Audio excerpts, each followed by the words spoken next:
Hello student. आज का हमारा टॉपिक है ट्रांजिशन एलिमेंट। लास्ट वीडियो में हमने इंट्रोडक्टरी पार्ट देखा था transition and inner transition elements का।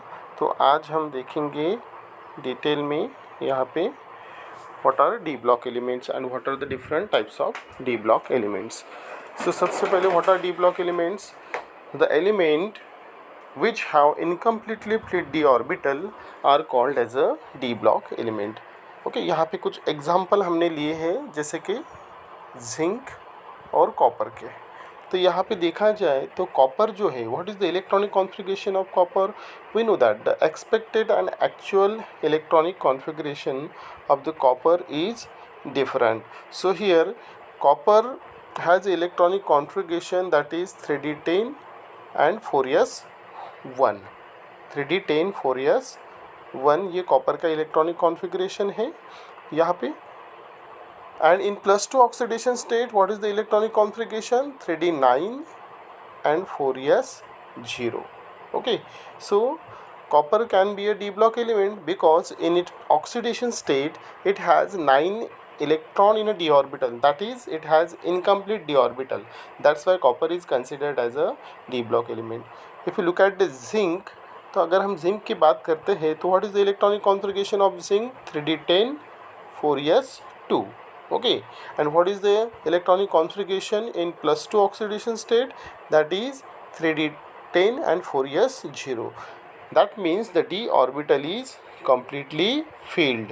So the zinc is not considered as a d block element because its d orbital is filled. As per the definition, the element which having incompletely filled d orbital are called as a d block element, either in a ground state और in their oxidation state. Okay, तो यह बात आपको ध्यान रखनी है कि जो एलिमेंट्स है जो कि जिंक है, कैडमियम है या फिर मर्क्यूरी है, इनको डी ब्लॉक एलिमेंट कंसिडर नहीं किया जाता बिकॉज इन सभी एलिमेंट्स का जो डी ऑर्बिटल है वो कम्प्लीटली फील्ड है।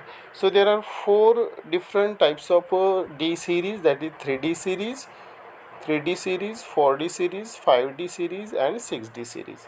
ओके, तो 3D सीरीज़ जो है वो स्कैनेडियम से स्टार्ट होती है जिंक तक। तो इसको आप आसानी से ध्यान में रख सकते हैं, हमारे पास इसके कोड वर्ड है। जैसे कि हम बोलेंगे 3D सीरीज़ को, सुन तेरी वाली कार में फिर कोई नहीं कलकत्ता जाएगा। तो इस तरह से आप आसानी से ध्यान रख सकते हो। और हमें ये पता है कि जब हम जो डी सीरीज़ है उसमें जब हम 3D से 4D में आते हैं तो हमें 18 इलेक्ट्रॉन प्लस करने पड़ते हैं। जैसे कि अगर 4D को आपको एलिमेंट्स पता है या फिर उनका एटॉमिक नंबर पता नहीं है तो आप आसानी से इस पर से उसका एटॉमिक नंबर जो है वो निकाल सकते हैं। जैसे कि अभी देखो, आप 3D to 4D जा रहे थे, कितने इलेक्ट्रॉन? आपको 18 इलेक्ट्रॉन प्लस करने हैं। सो यहाँ पर ये 21 है, 21, और यहाँ पर आप अगर 18 इलेक्ट्रॉन ऐड करते हो तो एटॉमिक नंबर आ जाएगा 39, दैट इज़ एटेरियम का एटॉमिक नंबर होगा।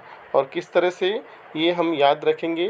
तो जो नेक्स्ट सीरीज़ है दैट इज़ 4D सीरीज़, उसका कोडवर्ड है यारी ज़रा निभाना मौत तक रोते रहे पैलेडियम सिल्वर कैडमियम। तो इस तरह से आप 4D सीरीज़ को याद रख सकते हैं, यारी ज़रा निभाना मौत तक रोते रहे पैलेडियम सिल्वर और कैडमियम। और रही एटॉमिक नंबर की बात, फिर से अगर हम 4D में से 5D में जाते हैं तो हमें +18 इलेक्ट्रॉन करने हैं। मतलब एटेरियम का अगर 39 है तो हमें यहाँ पे लैंथेनम का एटॉमिक नंबर आएगा 57। लेकिन 5D सीरीज़ में हमें एक बात ध्यान में रखनी है कि यहाँ पे आपको +14 करना है एटॉमिक नंबर के लिए, क्योंकि लैंथेनाइड के यहाँ पे 14 एलिमेंट्स रहते हैं। इसीलिए जो हफनियम है उसका अगर हम एटॉमिक नंबर देखते हैं तो दैट इज़ 72, दैट इज़ 57 तो है +14 दैट इज़ 72 एटॉमिक नंबर है। ओके, और 72 से फिर हमें इसे कंटिन्यू करना है 80 तक। और इसे याद कैसे रखेंगे? तो इसका भी कोड और है ला हफ्ता वरना रेहान और इंदर पिटेंगे और हॉस्पिटल जाएंगे। ला हफ्ता वरना रेहान और इंदर पिटेंगे और हॉस्पिटल जाएंगे। इस तरह से आप 5D सीरीज़ के एलिमेंट्स को ध्यान में रख सकते हैं। उसके बाद में आता है 6D सीरीज़। अभी 6D series same as that of 5D series. जब हम 5D में से 6D में जाते हैं तो हमें 32 इलेक्ट्रॉन्स ऐड करने हैं। मतलब लैंथनम का अगर 57 है एटॉमिक नंबर, जो एक्टिनम है उसका रहेगा 89, दैट इज़ 57 + 32। और यहाँ पे भी 14 एक्टेनॉइड एलिमेंट्स बीच में है, इसीलिए जो RF है उसका एटॉमिक नंबर रहेगा 104। ओके, सो 104 से आपको कंटिन्यू करना है फिर 112 तक। इसको किस तरह से याद रखेंगे, तो इसका भी कोड वर्ड है अकबर, रफ़ीक, दोस्तों संग, बाहर, हिल स्टेशन, माउंट आबू, धर्मशाला, रंगून, चले। ओके, अकबर, रफ़ीक, दोस्तों संग, बाहर, हिल स्टेशन, माउंट आबू, धर्मशाला, चले। इस तरह से आप 6D एलिमेंट को ध्यान में रख सकते हैं। तो ये कोड वर्ड से आपको आसानी होगी, आप नोट डाउन कर सकते हैं ये कोड वर्ड को। ओके, तो इस तरह से हम सभी डी सीरीज़ के एलिमेंट्स को याद रख कर सकते हैं। उसके बाद में electronic configuration of D block element. तो 3D एलिमेंट का अगर हम जनरल इलेक्ट्रॉनिक कॉन्फ़िगरेशन देखते हैं तो क्या है, सो 3D सीरीज़ का, so argon that is 18 and 3D 1 to 10 and 4s 1 to 2।